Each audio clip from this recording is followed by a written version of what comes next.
Hello नमस्कार, मैं doctor Rajneesh Kumar आप सभी का एक बार फिर से हार्दिक स्वागत करता हूं। आज के वीडियो लेक्चर में हम चर्चा करेंगे सन 2000 के बाद हिंदी में डायरी लेखन के ऊपर। जैसा कि आप जानते हैं कि हमने सन 2000 के बाद प्रमुख विधाओं और अन्य गद्य विधाओं के अंतर्गत तमाम रचनाओं और रचनाकारों पर प्रकाशन वर्ष के आधार पर बातचीत किया है और इसी उम्मीद और उद्देश्य के आधार पर हमने चर्चा की है कि आगामी जितनी भी प्रतियोगी परीक्षाएं होने वाली हैं, चाहे वो नेट की एग्जाम हो, UP TGT PGT, UP higher education, अन्य असिस्टेंट प्रोफेसर जो कि अन्य राज्यों में हिंदी पट्टी में होने वाले हैं, उनके दृष्टिकोण से ये वीडियो लेक्चर आप सभी के लिए बहुत ही इम्पोर्टेंट होने वाला है। और हिंदी में नई रचनाओं से संबंधित सवाल पूछे जाते रहे, तो हमने जो समय यहाँ पर चुना है सन 2000 ईस्वी, यानी कि मैं ये मानकर चल रहा हूँ कि सन 2000 ईस्वी हमारे समकालीन इतिहास में हमारे लिए एक टर्निंग पॉइंट्स के रूप में रहा है। वैसे तो हिंदी साहित्य में रचनाओं का भरमार है, लेकिन हम रचनाओं को याद करने के लिए एक कालखंड को निर्धारित कर कर अगर ध्यान में रखेंगे तो ज़्यादा आसानी होगी। तो हमने सन 2000 को एक पॉइंट के रूप में निर्धारित किया है और उसके बाद आज तक जब ये वीडियो मैं बना रहा हूँ तब तक की रचनाओं को हमने एक जगह रखा है। तो लगातार आप समय निकाल कर इन रचनाओं को जरूर देख रहे होंगे, ऐसी मैं उम्मीद कर रहा हूँ। और आज हम जब डायरी लेखन पर चर्चा करेंगे तो देखेंगे कि हिंदी में डायरी लेखन कैसे रहे हैं और कौन कौन से लेखक एक से अधिक डायरी लेखन को किए हैं।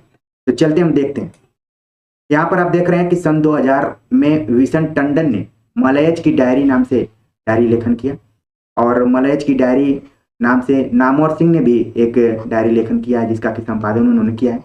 तो दोनों को ध्यान में रखिए कि मलयज की डायरी का संपादन नामवर सिंह ने किया है और जबकि मलयज की डायरी नाम से एक अन्य लेखक हैं विशन टंडन।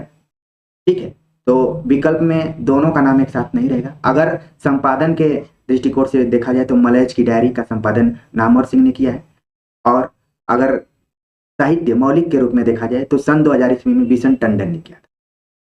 इसके बाद सन 2002 ईस्वी में विशन टंडन ने आपातकाल की डायरी भाग 1 नाम से डायरी लेखन किया। इसका मतलब है कि इसका दूसरा भाग भी आपको आगे दिखाई पड़ेगा। इसके बाद सन 2003 ईस्वी में नरेंद्र मोहन ने डायरी लिखा साथ साथ मेरा साया।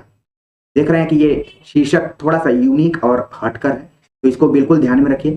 खासतौर से हिंदी साहित्य में वही रचनाएं ज्यादातर पूछी जाती हैं जिनका शीर्षक यूनिक तरीके का होता है, सामान्य शीर्षक से हटकर होता है, तो बिल्कुल इसको ध्यान में रखिए। सन 2004 ईस्वी में तेजिंदर ने लिखा डायरी सागा सागा। तो इस तरीके से हमने 2000 से लेकर 2004 के डायरी लेखन पर चर्चा कर लिया। आगे देखते हैं। सन 2005 ईस्वी में विशन टंडन ने लिखा आपातकाल की डायरी भाग 2। जैसा कि हमने इसके पहले बताया था कि आपातकाल की डायरी भाग 1 नाम से विशन टंडन ने लिखा और यहाँ पर सन 2005 ईस्वी में उन्होंने भाग 2 लिखा। सन 2005 ईस्वी में कृष्ण बलदेव वैद्य ने लिखा ख्वाब है दीवाने का। तो इसको आपको ध्यान में रखना है कि ये तो पहले डायरी विधा में हो सकता है कि पूछ लिया जाए कि ख्वाब है दीवाने का किस विधा में लिखा गया है, कब प्रकाशित हुआ है और उसके लेखक कौन है। तो अब आपके दिमाग में आ गया होगा कि ख्वाब है दीवाने का डायरी है, 2005 में प्रकाशित हुआ था कृष्ण बलदेव वैद्य ने।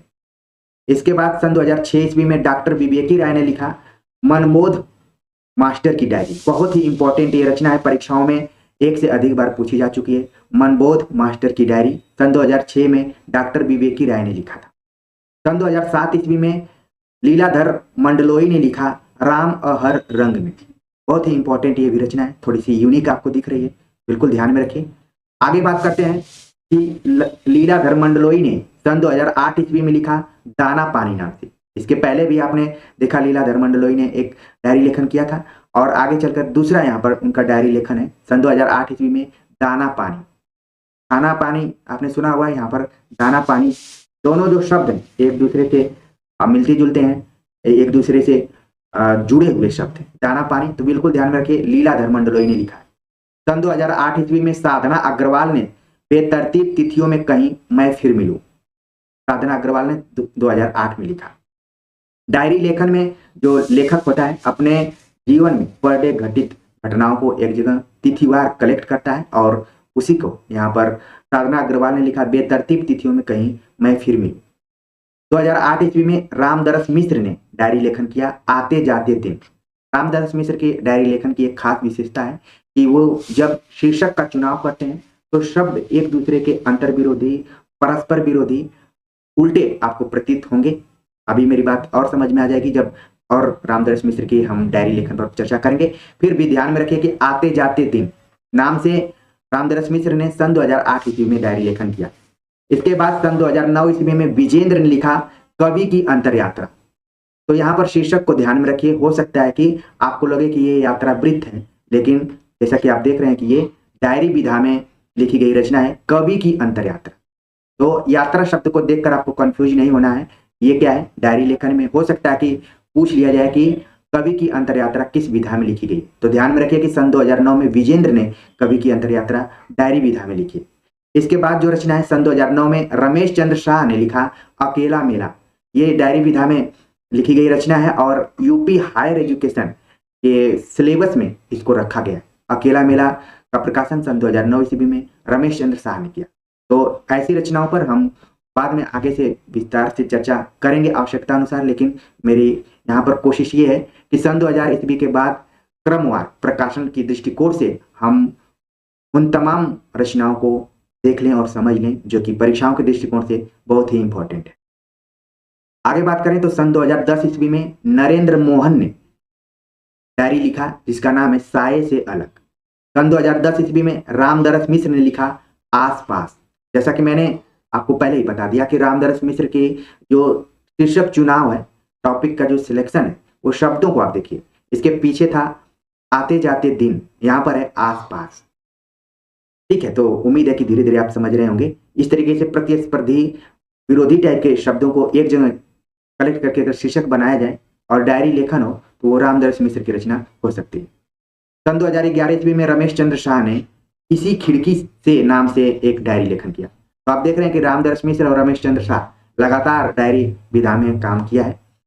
इसके बाद सन 2012 ईस्वी में देवेंद्र मेवाड़ी ने मेरी विज्ञान डायरी नाम से डायरी लिखा।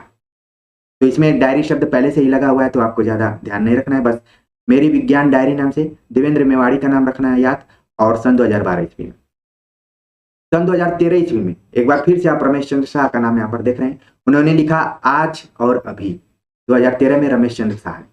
तो जब भी हम किसी भी विधा में बातचीत करें और उसका अध्ययन करें तो एक से अधिक अगर कोई रचनाकार रचनाएं लिखा है तो उनको एक जगह अपने नोटबुक में जरूर कलेक्ट कर लें, जिससे कि आपको याद करने में सावधानी होगी। और अगर घुमाकर सवाल पूछा जाता है, केवल एक रचनाकार के ऊपर ही आधारित प्रश्न पूछा जाए और प्रकाशन वर्ष को कालक्रम के हिसाब से पूछा जाए तो आप वहां पर सवाल सॉल्व कर लें। बाकी मैं यहाँ पर क्रम के अनुसार ही किया हूँ, तो लेखकों का जो है नाम अभी आगे पीछे हो जा रहा है। सन 2013 ईस्वी में ही शब्दातीत नाम से आग्नेय ने डायरी लेखन किया। यहाँ पर आप ध्यान में रखें कि यहाँ पर अज्ञेय शब्द नहीं लिखा हुआ है बल्कि आग्नेय है, जिन्होंने कि शब्दातीत नाम से डायरी लेखन किया। सन 2013 ईस्वी में रामदरस मिश्र ने एक और डायरी लेखन किया जिसका नाम है बाहर भीतर। तो अब आपको बिल्कुल समझ में आ रहा होगा कि रामदरस मिश्र किस तरीके से शीर्षकों का चुनाव कर रहे हैं। आते जाते दिन, आसपास, बाहर भीतर। ठीक है, इसके बाद सन 2014 ईस्वी में रमेश चंद्र शाह ने एक बार फिर से लिखा जंगल जूही। सन 2014 ईस्वी में ही जाबिर हुसैन ने लिखा यह शहर लगे मुहे वन कथा। सन 2014 ईस्वी में यशपाल की डायरी आई मेरे जेल की यात्रा।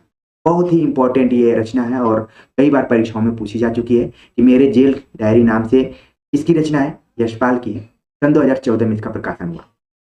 सन 2014 ईस्वी में ही सत्यनारायण ने लिखा यायावर की डायरी।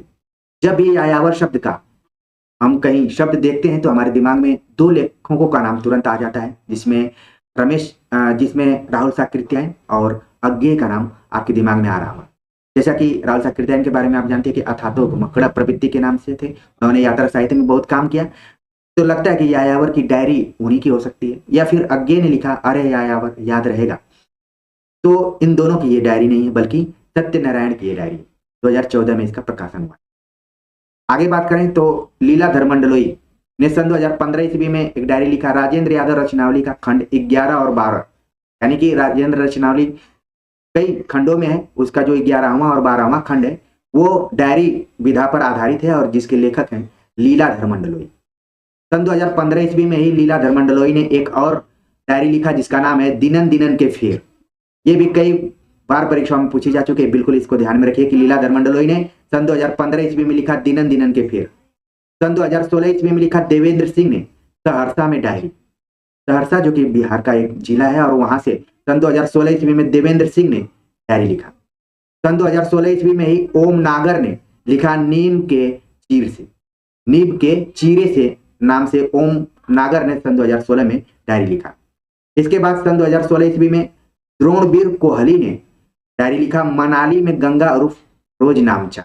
जैसा कि मैंने बताया कि जो लेखक होता है डायरी जब लिखता है तो प्रतिदिन के अपने जीवन में घटित घटनाओं को एक जगह कलेक्ट करता है और उसी का एक पर्यायवाची शब्द यहाँ पर डायरी का पर्यायवाची शब्द रोज नामचा दिया गया है। मनाली में गंगा उर्फ रोज नामचा द्रोणवीर कोहली ने इसको लिखा है।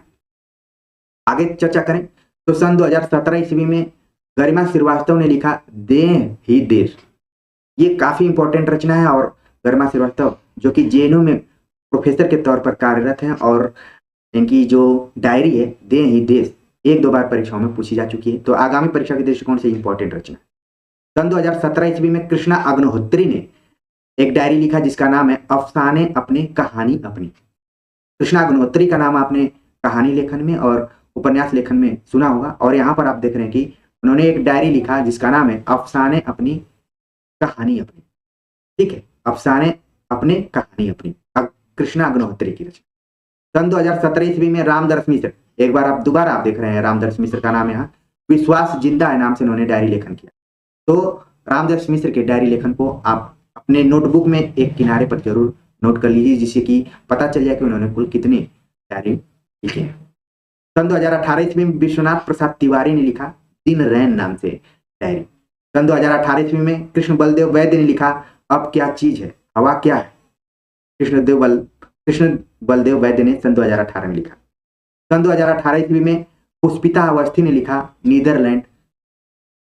तो इस तरीके से हमने सन 2000 ईस्वी से लेकर सन 2018 तक की जितनी भी डायरियां हमें मिली उनको एक जगह कलेक्ट करने का प्रयास किया और उनको प्रकाशन वर्ष के हिसाब से क्रमवार प्रस्तुत करने का हमने प्रयास किया और उम्मीद है कि ये प्रयास आप सभी को अच्छा लग रहा होगा। और इसके बाद हम अन्य गद्य विधाओं में एक दो और विधाएं बची हुई जिस पर चर्चा कर लेंगे। तो गद्य का जो पोर्शन है संक्षिप्त रूप में आपका कंप्लीट हो जाएगा। बस आपको समय निकालकर इन वीडियो लेक्चर को देखना है और मुझे पूरी उम्मीद है कि इसमें से कुछ ऐसी रचनाएं रही होंगी जो कि आपकी तैयारी के दौरान आपसे सामना हुआ होगा और कुछ ऐसी रचनाएं होंगी जो कि आपके लिए नहीं होंगी। तो नई पुरानी रचनाओं को अपने दिमाग में रखिए और लगातार अपनी पढ़ाई करते रहिए। आगामी परीक्षाओं में मुझे पूरी उम्मीद है कि आप सफलता हासिल। तो कमेंट्स कर जरूर बताइए कि आज का ये वीडियो लेक्चर आप सभी को कैसा लगा। मिलते हैं एक नए प्रैक्टिस सेट और वीडियो लेक्चर के साथ, तब तक के लिए नमस्कार।